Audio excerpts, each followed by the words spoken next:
وَادْعُوا شُهَدَاءَكُم مِّن دُونِ اللَّهِ، اور اللہ کے علاوہ اپنے گواہوں یعنی اپنے حامیوں اور نماؤں کو بلا لو، ان کی عبادت کرتے رہو، ان کو تم صادقین۔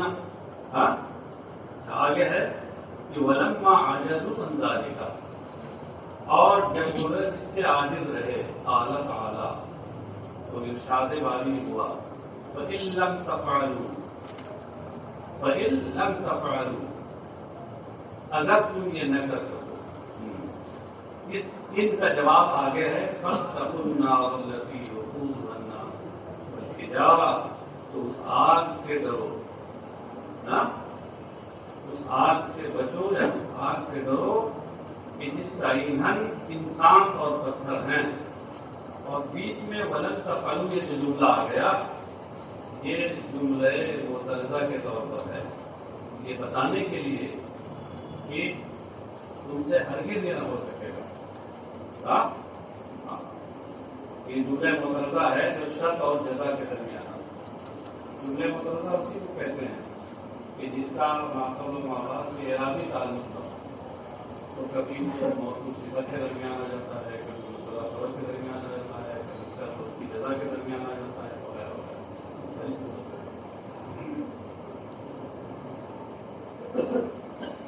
فَإِن لَّمْ تَفْعَلُوا، اس کے بعد بڑھایا ما ذکر، اس سے اشارہ کیا اس بات کی طرف کہ تفعلوا فعل متعدی ہے جس کا مفعول بھی محذوف ہے۔ تو اگر مذکورہ کام تم نہ کر سکو لِعَجْزِكُمْ، اپنے عاجز ہونے کی وجہ سے، اپنی عاجزی کی وجہ سے، عاجز ہونے کی وجہ سے اگر یہ کام تم نہ کر سکو، اس جیسی صورت لانے والا، اور پھر اللہ فرماتا ہے بطور جملہ مقررہ وَلَن تَفْعَلُوا، یعنی لن تفعلوا ذَلِكَ أَبَدًا لِظُهُورِ إِعْجَازِهِ، اور ہرگز تم اسے نہ کر سکو گے۔